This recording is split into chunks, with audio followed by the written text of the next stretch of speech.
Ignite to impact. Wondering what to do this weekend so that you can put yourself first? Well, today we're going to talk about 20 different ways that you can make yourself first this weekend. Hi, I'm Dr. Geneva, and welcome to Ignite to Impact. I'm so glad you're here with me today. Making yourself a priority is one of the smartest moves that you can make. And really, it's easy if you're intentional, if you think about it. And making yourself a priority is important because it improves happiness and health and relationships and your overall well-being. So it makes sense to do it. But do we give self-care the attention that it really deserves that we should? And so I want you to feel empowered to give yourself permission to put yourself first and to live your best life. This is a subject I've talked a lot about, and you can visit me on these videos on YouTube, on LinkedIn here doing this live. You can go to my website at Dr. Geneva Speaks and I blog about it because I just think this topic of putting yourself first and how you really do self-care matters. And it matters to us, particularly as women who tend to always pour out and not always refresh and replenish ourselves. And if you want to hear more about that, visit the video that I did last time about drink while you pour to pick up tips and strategies on how you can continue to be, that everlasting, ever, always there, great person who gives and gives of herself and at the same time receive and give to yourself. But today we're going to talk about the 20 self-care things you can do this weekend to help inspire you to take care of yourself and live a healthier life. In other words, give yourself permission to pursue self-care. So this is going to be a fast-paced one, so I want you to perhaps get out a pen and paper so that you can jot things down. If you're watching me live, if you're watching on the replay, of course, you can play it over and over and over again. And so that's a good thing. Okay, let's get started. Number one, experiment with colors. Did you know that colors can really influence your mood? So play with new lipstick colors, bright, bold scarves. Pick up color-changing light bulbs that you can put in your home. And don't forget them coloring books, because coloring books ain't just for kids. So get lost in one and have fun. Number two, spritz perfume on your wrist and around your neck and paint your toenails. Boosting your appearance and also smelling things and looking at things and hearing sounds can all trigger powerful, great emotions. So spend some time doing that. Number three, get morning sun. Yes, get at least 15 to 20 minutes this weekend in the sun. Now, you, of course, can go outside and get it outside, but you can also go to a window where there's sunlight streaming in. Just make sure that you get some minutes of that sun so you can get that vitamin D and it'll perk up your mood. Number four, care for houseplants. Well, having a lot of houseplants is good because it's great for air quality. But also there's this technique called earthing, that when we put our fingers in the earth and we um, massage and work with plants, that it connects with us and it makes us feel better. It connects us with nature. And so caring for your plants, the whole process of misting them and, trimming them and going around. I know some people who even name their plants. I'm one of them. And I had them all around, but you can get lost in that and do that on a Saturday or Sunday morning. Number 5, play calming music. Yes, when you put on those sounds, whether it's on your phone or you're playing some music on your what are those? The echo dots, whatever, to get that music going and just enjoying the calming music. And there are plenty of apps like Headspace and Calm where you just can go and get all the kind of calming music you ever want. Number 6, get lost in something. That feeling of being so engrossed in a task or in something that you really enjoy, you can lose track of time. I know I love to take photos and I consider myself an amateur photographer. So when I get into taking shots or editing my photos, I really lose all track of time. And it doesn't matter what you do, as long as you enjoy it and it can absorb your attention, get lost in something. Number 7, clean just one thing. So you may say, as you're thinking about this weekend, oh, I have so much to clean. Don't do that. Just clean one thing. It might be something in your bedroom. It might be your desk. It may be a pantry, something in your pantry, or it might be a drawer. Whatever it is, just clean one thing. You'll feel so much better afterwards, and you'll feel like you've accomplished something. My favorite way to self-care over the weekend is to laugh. Just do that gut wrenching, gut belly down deep laugh about something where you just smile, because laughter is a great medicine. And you can watch something silly on YouTube or find some cartoons, particularly those cartoons you used to love. Mine was Roadrunner and Popeye. I probably love the two of them the most. And just turn them on, because you can find them now anywhere, and just watch it and just laugh and laugh, or listen to a laugh station. On now you can actually find stations that give you nothing but comedy and jokes and laughing, but just laugh. It's just so much fun to laugh. Number 9, zone out. Just take 15 minutes, just stop, maybe on a Saturday afternoon. Maybe you've spent most of the day just rushing around with doing errands. Take 15 minutes and just cool out. Just go to a corner, your corner chair, sit down, maybe sit on the edge of the bed, maybe go into your favorite room, put on your headphones and just zone out. Okay. Number 10, something that you can really do this weekend to take care of yourself. Bake something. Yeah, you can, just the whole process of looking at a recipe and getting absorbed in that. Or if you're making something like a pie or a pie crust, and the kneading and the of the dough and having your hands in there and the measuring and all that goes into what happens when you bake something. You can do that Sunday afternoon.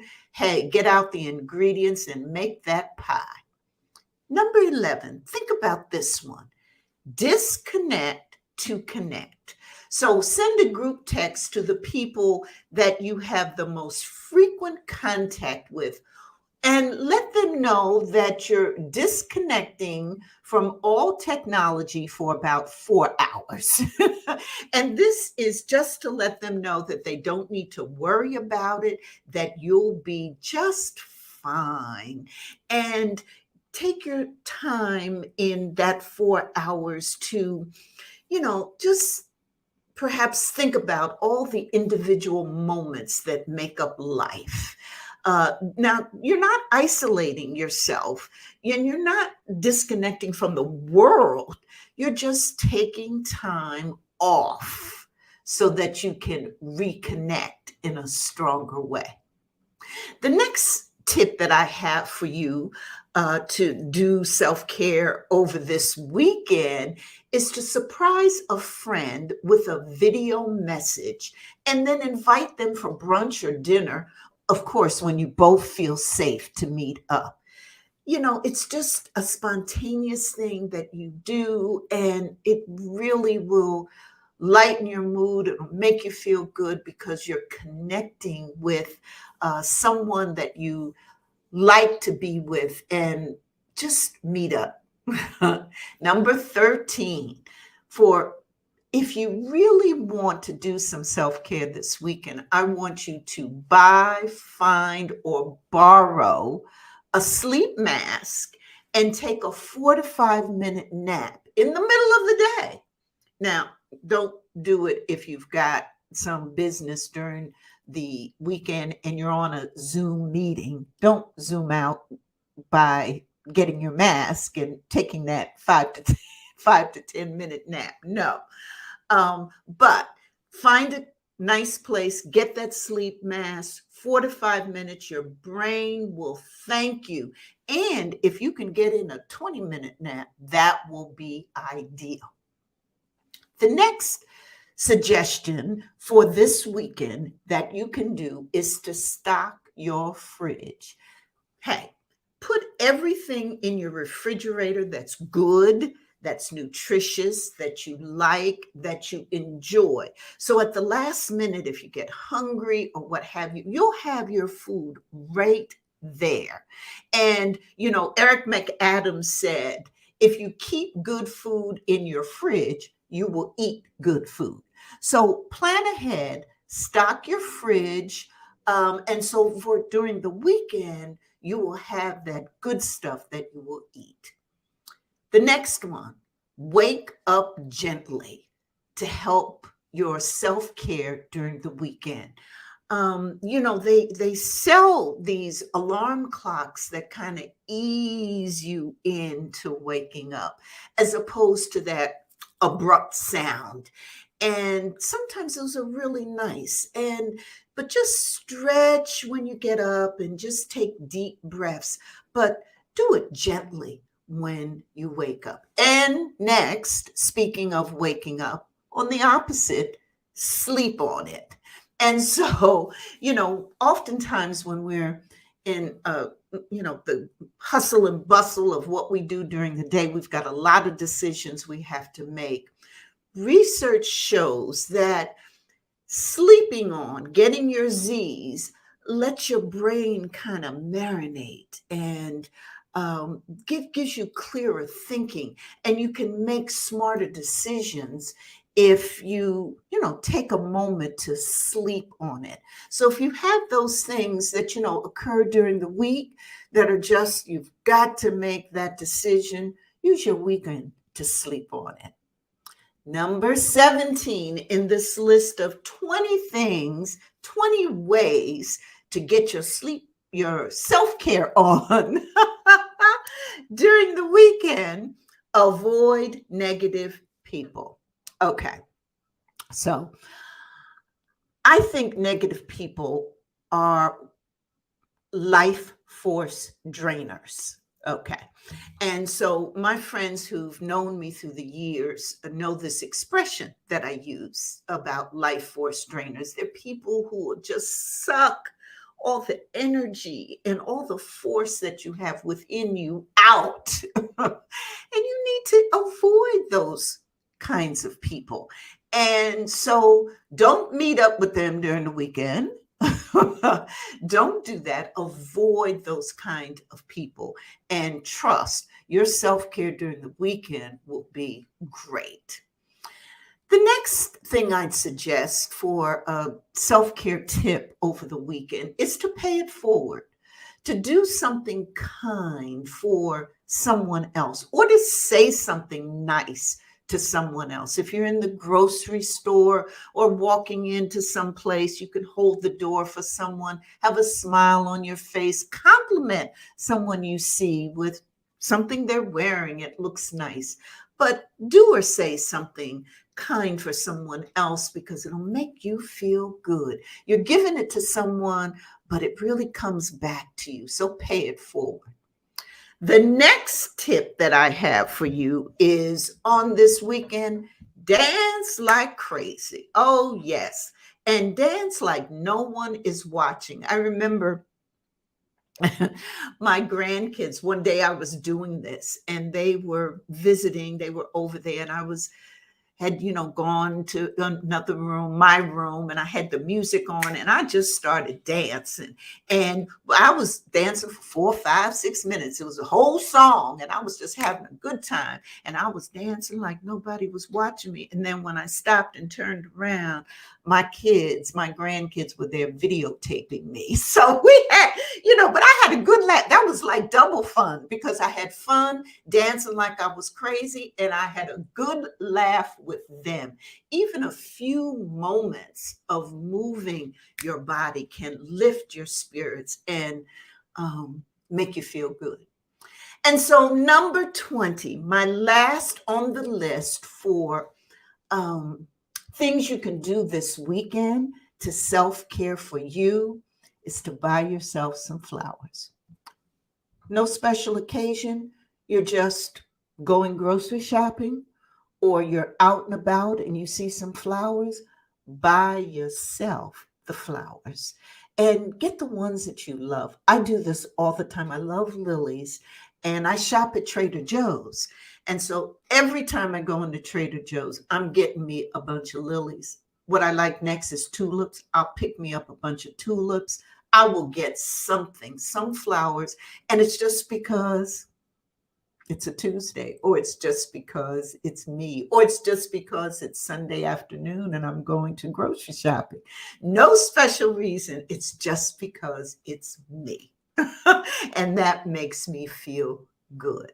So those are my 20 ways to this weekend care for yourself. I hope that you found these helpful. I hope you've taken some notes. Again, I'm so absolutely pleased you're with me today, and we're growing in our conversation.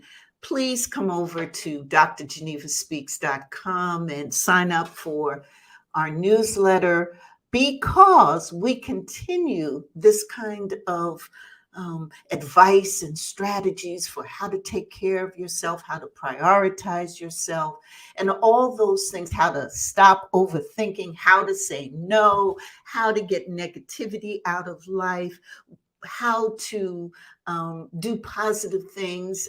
That's why we put together the Why Worry Bundle. That's why we have the Extraordinary Women Influencers Group. I'd love for you to come join that on Facebook, where we actually talk about how, in fact, we can be our very best selves so that we can help others, because, we as women are influencers. We are the ones that make a difference. We change things whenever we walk into a room, or wherever we are, wherever our presence is. We create impact, we create change. And so if we are these kinds of change makers, we need to make sure that we're the best that we can be. And so in Extraordinary Women Influencers, we give tips and advice and practical strategies, and we support each other through your businesses, and give great feedback, and all those kinds of things where we can share ideas and network. So that's at Extraordinary Women Influencers on Facebook. So come on in there and join. I'm so glad you were here today. Have a great weekend. And you got 20 ways that you can put yourself first this weekend. See you later.